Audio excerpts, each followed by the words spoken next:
Hi friends, అందరూ ఎలా ఉన్నారు? ఈరోజు మిగిలిన క్లాతులతో హెయిర్ బ్యాండ్స్ తయారు చేసుకోవడం ఎలానో చూద్దాం. ముందుగా క్లాత్ని తీసుకొని దాన్ని నిలువుగా కొంచెం 2 ఇంచ్ ఉండేటట్టు కట్ చేసుకొని దానికి సైడ్కి కొట్టేసుకుందాము. వీడియోలో చూపిస్తున్నట్టు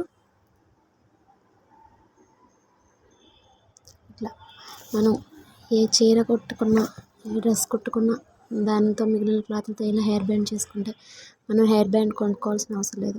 ఇప్పుడు ఆ కుట్టేసిన దాన్ని రివర్స్ ఫోల్డ్ చేద్దాం. పిన్ తీసుకొని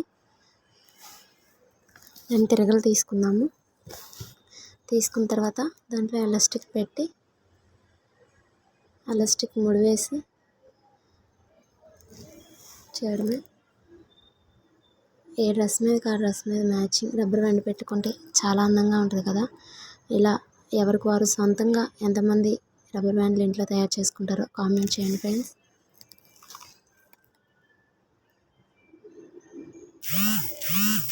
దానికి మనకి సరిపోయిన ఎలాస్టిక్ కట్ చేసుకొని దాన్ని ఎక్కించుకుందాము. క్లాత్ తిరగలు తీసుకునేటప్పుడు ఎలాస్టిక్ కూడా ఎలా దాంట్లో యాడ్ చేయాలో తర్వాత వీడియోలో చూద్దాము. అయిపోయిన తర్వాత దానికి సైడ్ కుట్టు వేసుకుందాము. చూడండి ఎంతో అందమైన రబ్బర్ బ్యాండ్లు తయారయ్యాయి. క్లాత్ అయితే చాలా బాగుంది. హెయిర్ బ్యాండ్లు కూడా చాలా బాగా వచ్చాయి. ఈ వీడియో మీకు ఎలా అనిపించిందో కామెంట్ చేయండి. వీడియో నచ్చితే లైక్ చేయండి, షేర్ చేయండి, సబ్స్క్రైబ్ చేయండి. Bye friends.